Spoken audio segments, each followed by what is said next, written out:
தன் மகனால் எம்ஜிஆருடன் பகைக்கு ஆளான ஆச்சி மனோரமா அவர்கள் தமிழ் சினிமாவில் நகைச்சுவை கதாபாத்திரத்தில் கொடிகட்டி பறந்த ஆச்சி மனோரமாவின் இடத்தை இதுவரை நிரப்ப எந்த நடிகையும் வந்ததாக இல்லை.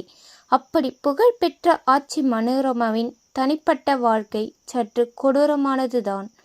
காரணம், சிறுவயதில் கணவனை இழந்து தன் தாயுடன் தனது கைக்குழந்தையோடு வசித்து வந்தார். ஒரே மகன் அன்போடு வளர்த்தார். அவர் பெயர் பூபதி. அப்போது எம்ஜிஆரின் நண்பனாக இருந்த எழுத்தாளரின் ஒருவரின் குழந்தையாளை காதலித்துள்ளார். இந்த விஷயத்தை பற்றி கேள்விப்பட்ட எம்ஜிஆர் ஆச்சி மனோரமாவை கூப்பிட்டு கண்டித்துள்ளார். உன் மகனை ஒழுங்காக இருக்கச் சொல். விருப்பமில்லாத இடத்தை காதலிப்பது தவறு. அவர்களை கல்யாணம் பண்ணச் சொல்லி கட்டாயப்படுத்த முடியாது. எனவே வேறு இடத்தில் திருமணம் செய்து வை என்கிறார். ஆனால் மகனோ குடிபோதையில் தற்கொலைக்கு முயன்று மனோரமா ஆச்சி மன கஷ்டத்தை ஏற்படுத்திவிட்டார். பிறகு அவரின் சொந்தத்திலேயே கடைசியாக திருமணம் செய்து வைக்கிறார்.